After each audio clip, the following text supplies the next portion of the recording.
Worked. Yes, we Oh, are. are we live? I'm sitting here like doodling in the background here. But it was like, hello, everybody. Welcome back to the Game Changing Work Show with Veronica Stewart and Roxana Radulescu. I know. I'm usually on the right side instead of the left side. I I think. So know, I'm a little right? distracted. So today, our topic is, if we want to pop up that caption here, I will. agile management, people strategies that are outcome based. And we're going to talk about, and this isn't necessarily a human people officer, however we want to best term it, area. Now, obviously, it's an inclusive thing, but that we're really talking to the leaders that are in charge of the teams that are producing the work. So part of this topic that today we are talking about making better management, teaming strategies, people strategies, right? When it comes to being outcome based. Now, we know it's all the rage out there. The 2020 State of Agile said that, outcomes over metrics. So now they're realizing that we have vanity metrics. There's metrics out there.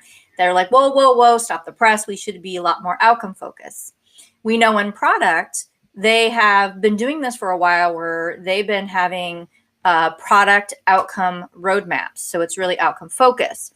Now, a lot of organizations that don't have a mature product management department, this might sound a little foreign because they're still used to being more project centric, where they haven't moved to product centric and then ultimately being customer centric, because that's the new thing, right? Being customer centric. But all outcome focused, because just like me being the science teacher, is that we want to be able to measure achievable outcomes. So one is we want to create outcomes that are achievable, right? Who wants to create a goal that is not achievable? What's the point of that? So that's number one. And then two, we need to be able to validate, right? How do we know we achieved it? How do we know we're progressing towards it? And so as we think about the paradigm of people, process, and technology, there's no reason why we wouldn't want to have strategies around our people. And the strategies need to be aligned to those outcomes. So I saw in our next first thing that we're going to talk about is probably some of the things that are out there today. Now, you, Roxana, work with leaders. And has that been, any of these kind of conversations that come up with your group? Well, absolutely. And I love that. I love the topic today because what happens is whenever we talk about strategies, we can't really talk about strategies if we don't have clear outcomes. And what we see happening is, just as you said, who wants to create an outcome, a goal that nobody can reach? Not just that, but also work towards that goal. I mean, that's the crazy thing, right? We set the goals that have nothing to do with reaching them, and then we strive to get there. And when we get there, we actually see that, hey, why did we do all this work? What is it that we worked towards? And how is this helping us, right? That's the whole point of having outcomes. And people will talk about these BHAGs, right? These big, hairy, audacious goals, and they're so ambiguous that when you get down to being in a teaming perspective, it makes no sense because it's so ambiguous that clarity lacks once you get to that level. So I know our next thing is, what are some of those outcome-based plans and formats? I think that was the next thing is, there are a lot of models out there. There are a lot of types of things that people are doing, right? OKRs are really big. But when it comes to Agile, it's really about the scaling aspect, or what I would call the breakdown when we talk about outcome-based planning. So I had let me get to something to share real quick. This is one of them. And there's a lot of different models, but this is one that I like the diagram in truth because it allows us to be able to see. Hold on 1 second. Okay. There we go. Okay. There we have it. Okay. Oh.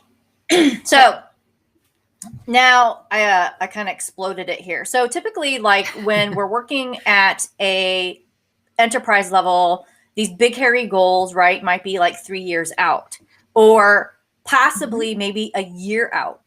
Now, if you're a team member and you're on a team and that's your only outcome is something a year out, that's so nebulous to you. So just imagine if you're working on a one-on-one on a coach base. So if any of you guys ever had private coaching, or some of you that might even be in teams where you're using Scrum, right, and you're creating your sprint goals, imagine if you put that year out goal in there. Now, we always want the end state, right? What do we want to be? Great conversation. There's a reason why we have it like this, but it's more about the breakdown. It's more about the breakdown of how we get closer to that. So I love this visual because it aligns obviously a lot of aspects to it, right? Yeah, your funding work and what might have you, but let's just focus on the strategy piece here. And so if we are doing these planning sessions, right, and going through some of these, these popular outcome-based planning, a lot of consulting companies are coming up with their own models of how to do it. This is the Agility Health Rater from Sally Alata. She actually has a tool also. So not only do they teach it, but they also have a tool so you can actually create it and measure the progress. So everyone is coming out with their own thing. Like I was even thinking about signing up for this OKR coaching certification for scaling because I thought it was really cool. So I'm all into it, wanting to learn more of all the different models out there. But ultimately, these popular outcome-based model plans are all related to the breakdown. I think that's the important thing. So imagine like when you're talking with your group, Roxana, and this is what I love because this language here is common language. It's not agile language. Here's what we talked about. And I think a lot of people will resonate because as you talk, because I'm not in Agile, but I make the connection with what we're talking about whenever we do it. So, for instance, one of the things may be the New Year resolutions. And we were talking about in the group, we were talking about how somebody decided, okay, so this year I'm going to read more. So that was, I want to read more books this year. That was the New Year resolution, let's say. But when it comes to actually having that strategy so that you get to achieve the goal, this kind of breaking it down. So first of all, decide what more means. How many books a month does that mean? How many books a quarter? How many books at 6 months? How many books a year? Right? And you can start with how many books a year? I want to read 100 books a year. Well, let's see if that's actually achievable. And you can do it as you plan it. That's how you plan it. And we discussed about one of the questions that I had for the group was, well, what's your second quarter plan? Because now we're on to the second quarter, basically, right? First quarter is gone. So what's your plan for the second quarter? Where are you? What happened in the first? Where are you in the second? And if you take everything that you want to achieve and break it down like that, first of all, it's not going to be so big and scary. Second of all, you can measure it because that's the thing, exactly as you said. How can you measure something that's so big that you can't even comprehend? You can't, like, if you think about it, that's too big and I don't even want to think about it because and those measurements are very different. So if you're an organization and you're doing enterprise 3-year planning, You might be talking more about what you want to achieve in your EBITDA or EBITDA. I never say that right? Those kind of conversations. Yeah. Like if you are public, right? What are you telling your shareholders, what you're trying to do? Those conversations are so different at that level. Especially so what I'm thinking, as you said, that for companies that want to scale, you're a small business that now wants to scale. How do you plan for that? What's your strategy? What's your outcome? 3 year, 2 years, 1 year, quarterly, and then what do you actually need to do? And regardless of how big or small, this you can even do this on a personal level, is my point. Yeah. It's actually agnostic of size. So you and I could take this, a 3-year outcome personally, right? And create a goal for that. Then we can actually go, okay, well, what would it look like in a year achieving that 3-year outcome? Okay, now, Roxana, you know what it looks like in a year of what you're going to have. Now let's think about, we're going to break it down and move backwards. So you're 9 months in. What does that look like? You're 6 months in. What does that look like? You're 3 months in. What does that look like? Oh, okay. Now you have your 3 month. Now let's talk about your monthly goal for that month. See where I'm going? So when you get down to that team level, we're talking really more at that point, especially in a larger organization, or even a small business. You may have where the quarterly and the team out goals might be the same, or even the portfolio, especially like if you have one product manager, right? Or, what might have you. So the people involved look a little bit different. You're pretty much condensing it. But in larger organizations, these levels of people could change. But it's all about clarity. Exactly. And that can help, because now I'm thinking about the people I talk to. So when it comes to your team as a manager, that actually helps you perform, and you can measure the performance of your team in that bigger organization. So when you think about it, as you said, it starts from using this individually at individual level, then team level, team managers, smaller team, bigger team, the whole organization. It really doesn't matter. But that's how you can measure, and you can look at what happened, what worked, what didn't work, what needs to be changed, so that you get to that outcome. Right? Yeah, and I was reading an article in regards to like the OKRs. And I'm not going to claim that I'm an OKR expert. I mean, that's probably why I'm going to take something next month to dive into it a little bit more. When analytical, I get it, but I am not one of those statistical analytical type people, when they get all geeked out about leading and lagging indicators, right? Yeah. But my point is, it usually stops at the team level. So you got team OKRs. And then when you talk about individual, say, for example, as a performance, it's more about the conversations of what did they do to contribute to the team's OKRs, right? And so that's kind of where you stay. And we know that in Agile, we try to get them to be more of a team contribution. And what is the individual doing to make an impact? And so you and I, when we talk about people, process, and technology, one of the things, and I don't know if I'm jumping into the next, point, is how we should start aligning people to these popular outcome-based models, right? So they're all learning how to break it down, right? To what you and I have been talking about. I mean, it's just common sense, digestible, practical, right? Achievable. But the people part of this, and you and I have been talking about it, and we're going to continue. We're going to drill this until it becomes resonated with everyone, is that you can align your people proactively and adaptively to these outcomes. So let's break that down a little bit. So you are since this is, Agile context, I'll put it that way. So say for example, you are deciding to spin up some teams, and you kind of want to say you decided you want to scale. Scaled Agile, right? I'm not judging how people make their decisions on how they go about things. This is just an example. So they have one art that they want to launch, is what they call it. And that's usually, you know, probably about like 4 or 5 teams. Yeah. And they have, you know, a group of people that are helping get those teams ready, and they all work together in concert, right? Up to 200 people or so. So how do we know that all the people that we decided to actually be on the team? A lot of times they just take an existing team and plop it in. Mm-hmm. But one of the first things that we should be having a conversation about is this. Let's do some outcome-based planning and then start thinking about, do we have the right people aligned to that particular outcome?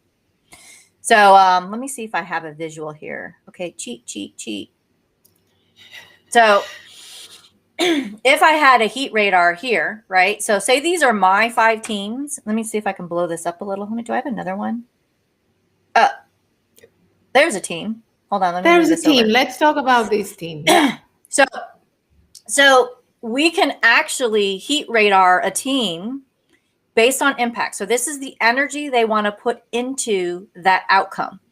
So say your outcome is building a new platform. I think I had a conversation with somebody that was building a new platform. And you can see here, if that's your team that's building the new platform, they're going to be really good at probably coming up with new technologies and implementing it. But I would be concerned of quality of this platform that they're building. Okay. What about you? So I think, so first of all, I think we need to let people know a little bit what the dimensions are that we're talking about, because we know them. I'm not sure everybody who watches this is going to know. So where you go at, and you have 30%, you're going to have in the 30% in green, those are going to be the people who are the game changers on the team. So they can easily come up with new ideas and new ways of doing things and making a difference. So doing things in a way that no one else did before. The 16% blue is the strategists, and the strategists are the ones that are able to make the plans and prioritize and help the team understand whether or not they have the resources, whether or not that's the right time for them to do one thing or another. They're also the system thinkers. Exactly. And they see patterns. So if you think of people, process, and technology, and I'm trying to tie that in together, the people that are strategists are going to start thinking about how that all ties in together.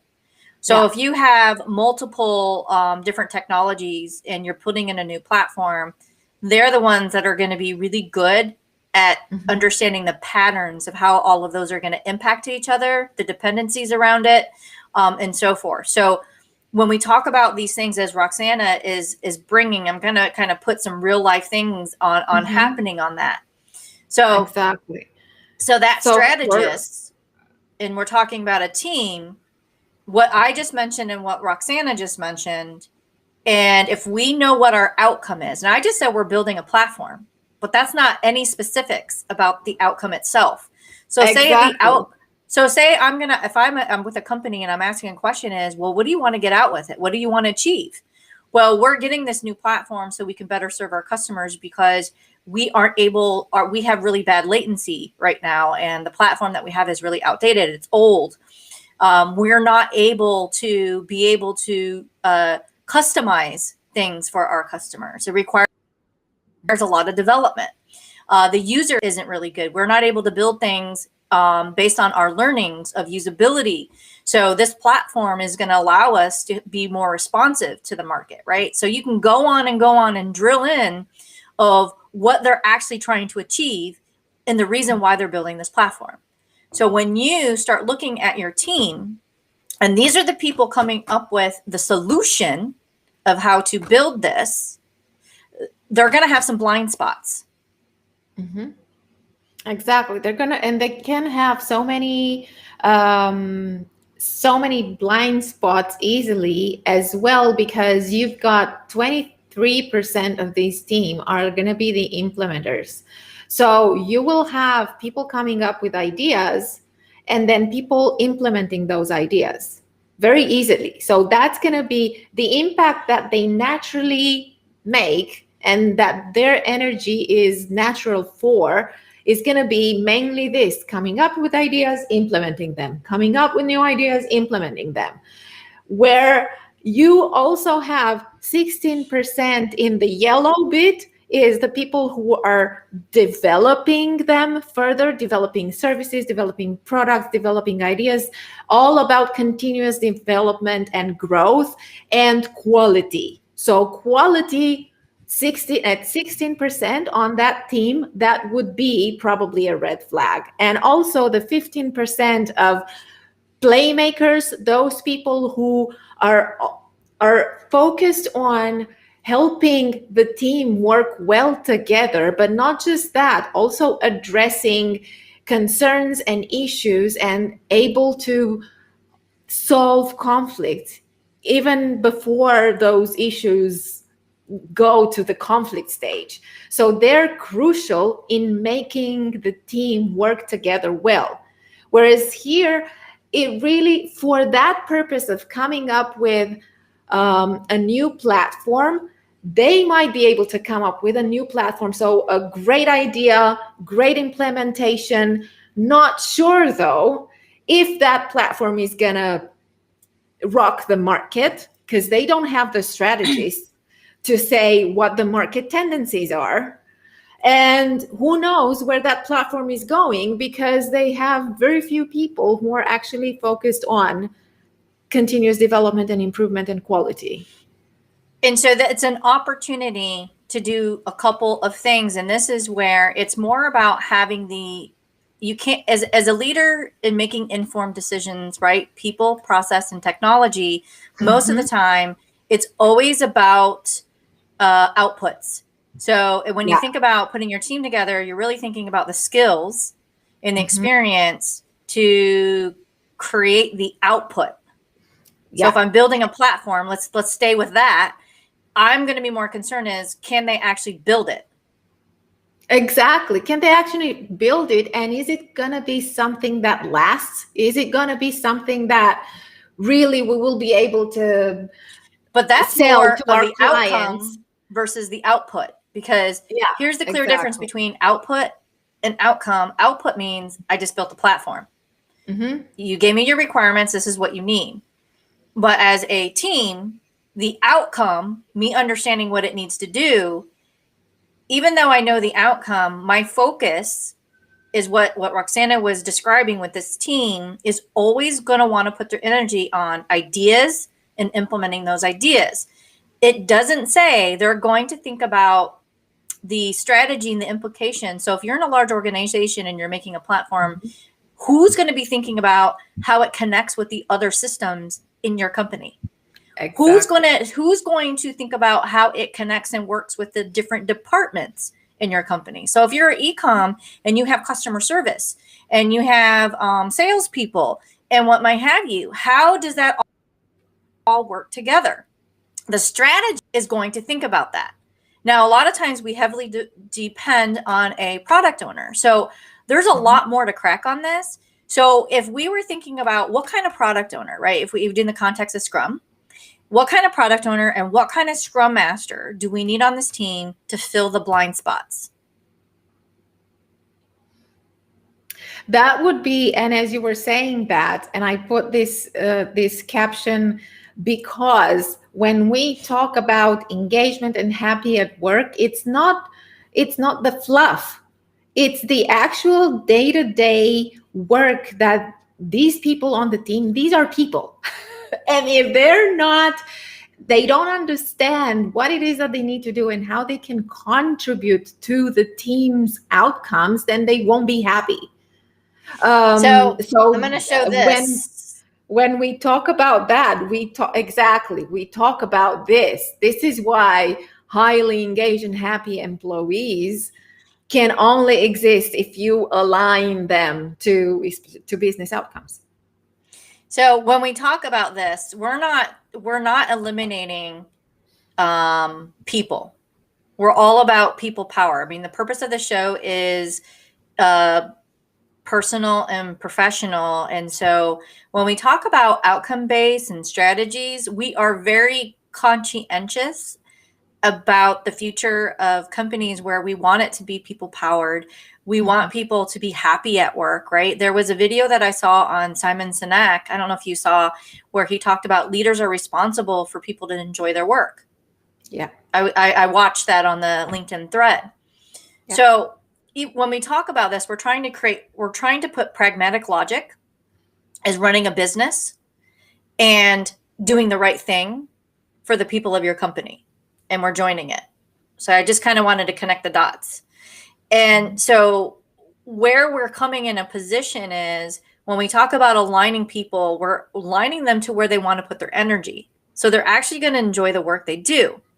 So there was a couple of percentages that were out there, and I can't remember off the top of my head, where most people are doing work today that they actually don't enjoy. Mm-hmm. And they do it because, again, that's what I have to do. It's always focused more on the output, what I need to do. And if you probably asked a lot of teams out there, they probably don't know what the outcome is. Mm-hmm. And I'm probably even going to stretch even further. If I probably asked some leaders what the outcome is, they probably will give me a big, hairy goal. And that's the thing. And what I was thinking about is also so people being unhappy at work might also have nothing to do with the kind of work that they have to do. Because if I'm a professional in my field, I like the work that I'm doing. But what happens is I might not feel appreciated for that work that I'm doing. I might not feel the value of my work in the context of the larger organization or the larger team. I don't feel I'm making an impact, even if I like the work I'm doing. But what is the point in doing my work over and over again and liking it when I don't see and I don't feel the impact that I'm making? I don't see how I'm valued for my work. And this is very much tied into the mission and the purpose and why and that kind of goes to is important. Like Dan Pink, right? Intrinsic motivation. Yeah, and exactly. So we're talking about all of these things, but we're actually putting science behind it.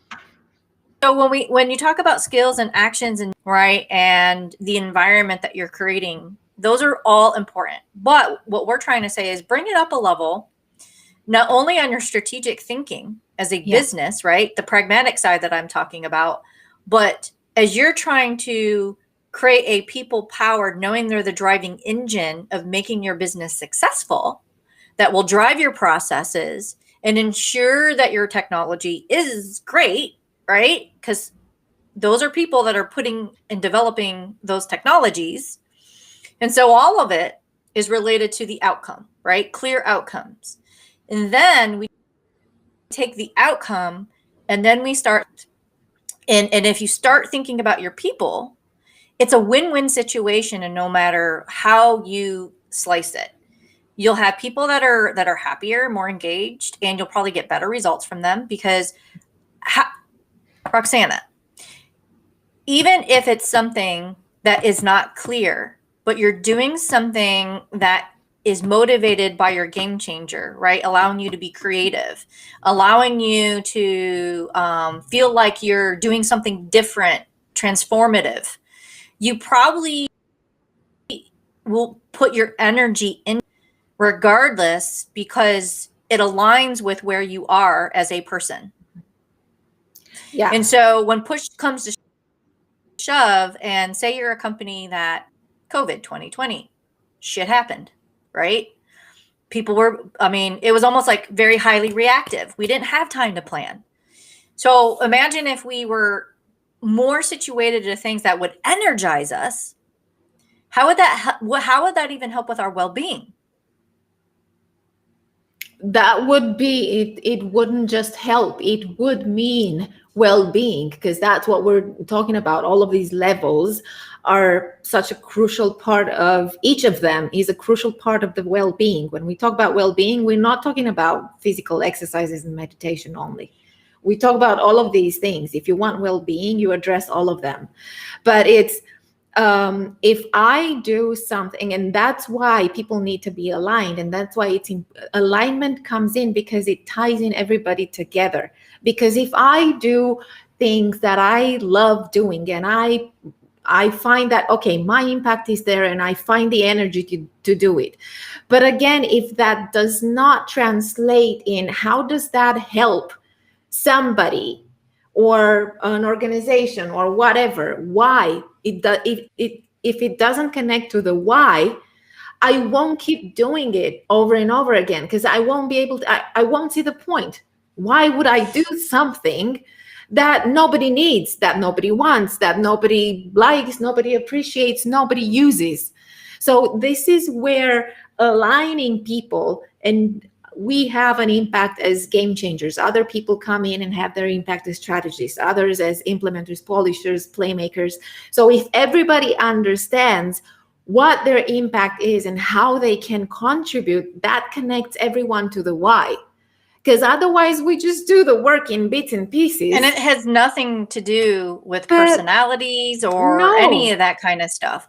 And that's kind of afterwards.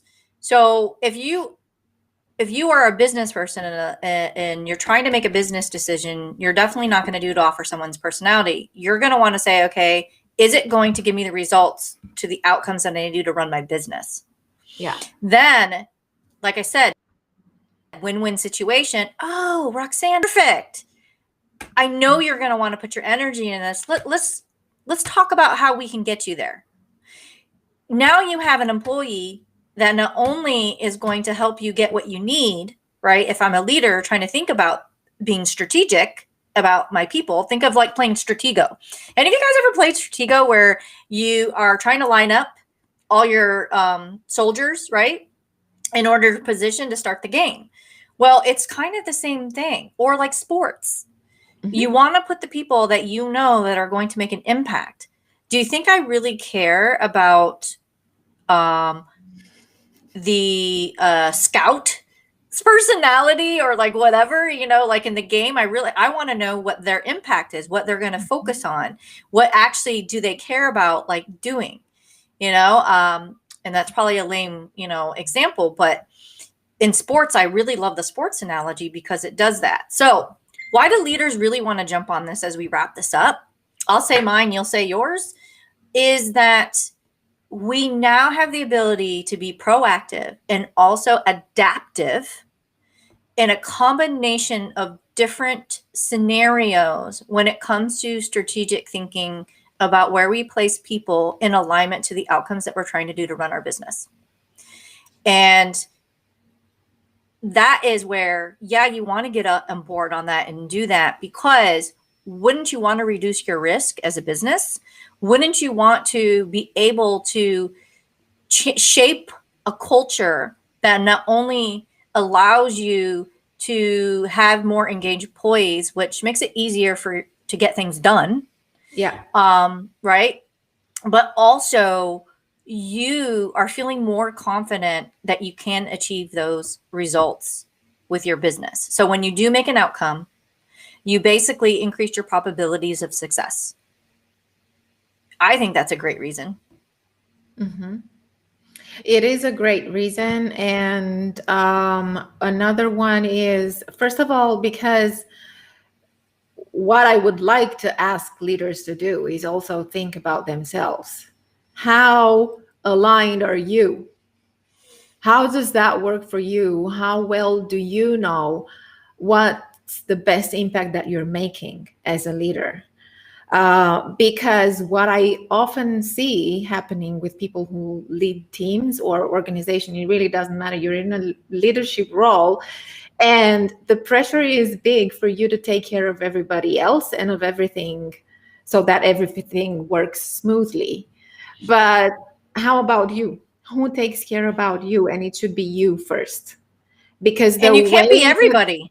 You can't, exactly. And then the way that you're able to understand how you work at your best, how you make an impact, your best contribution, that's going to reflect on how you are going to use your team resources and align the people on your team to move towards the common goal, and align them to the why as well, and give them all of that purpose and motivation and engagement, and help them be innovative and creative, because that's what you want to be, and that's what's going to get you ready to face anything that might come externally, because internally you have everything that you need. So I think this is number one reason of why you want to jump on this now, because you want for yourself first. Yeah, I like that. That's a good ending. Now we have this was kind of a little taste, us talking about it, but we do have a webinar on actually it's the 27th. I changed the date. I forgot to tell you. So hold on. So it's April 27th. Yes, because again, continuous learner, I'm actually doing a workshop to serve my clients better. So that's the truth. That should be a good thing, right? So the webinar is going to be on the 27th. And we're going to dive into this a lot more of agile teaming strategies. So what we're going to end up doing is probably take a sample of scenarios of the agile teaming strategies, and because we're trying to get more narrow each one of these. And so then that will help you understand the type of scenarios of what we're talking about. And then probably as we build upon, because this is really the Master Your Impact webinar series, that we will talk about the scenario more in a deep dive.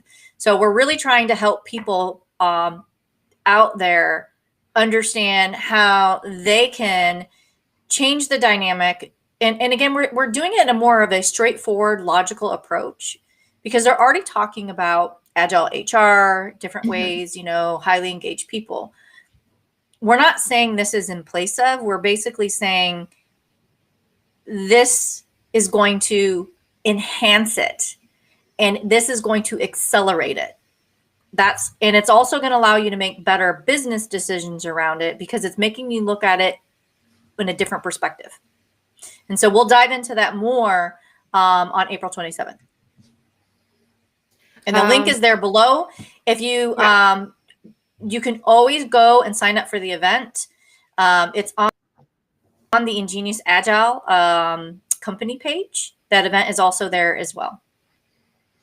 And what I was thinking, for those of you who are watching this, at any point that you're watching it, you can also comment and let us know some of the challenges that you have, so that we can also, when it comes to teaming strategies, so that we can also address those during the webinar and make it a really interactive session with you. I mean, absolutely join us on the webinar, but it's important to make it as real as possible. We have a lot of case studies that we will bring to the webinar and discuss about them. But if you have any, feel free to drop them in the comments and let us know what you would like to find out more about.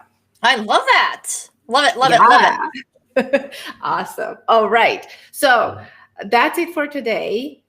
And we'll see you next Wednesday when we have this topic. Ooh, this one's going to be a spicy one. Why will you never be in management position if you're not a good problem solver? All related to, I'm beginning to like the agile way of thinking, and I'm starting to put this in a context of agile as well. Definitely, we're going to pick your brain on next week's show, Roxana, because you work with a lot of leaders in your Lead for Legacy. Yeah. And so this is really a leadership skill set, right? Some of the skill sets that when it talks about that. So definitely would love to pick your brain on some of the conversations that you're having with some of the management that you have in your group. Yeah. Okay. So, what are the things that they're saying about this subject, right? Okay. Oh, that's a good idea. Now, here's another plug. Almost forgot. If you guys have any suggestions on topics, please let us know. So if you're watching the replay, if you watch live, please, make sure that don't hesitate, because we love feedback. And If any of you are watching our show and would love to be a guest, please let us know. Contact us because we love guests on this show. Yeah. And we're actually going to have a guest not next week, but the week after the next one. So yep. stay And I'm tuned. talking to someone lining up that works with leadership that's going to come on our show as well. Mhm. So we're always looking for people. Come join us. Okay. We like to have fun. Yeah. And have fun working. How fun is that? I know. Such a novel thing. That's what we want for everybody. That's why we're doing this. You can have fun and work. And that's pretty awesome too. So we will see you guys next week. Next week. Bye for now.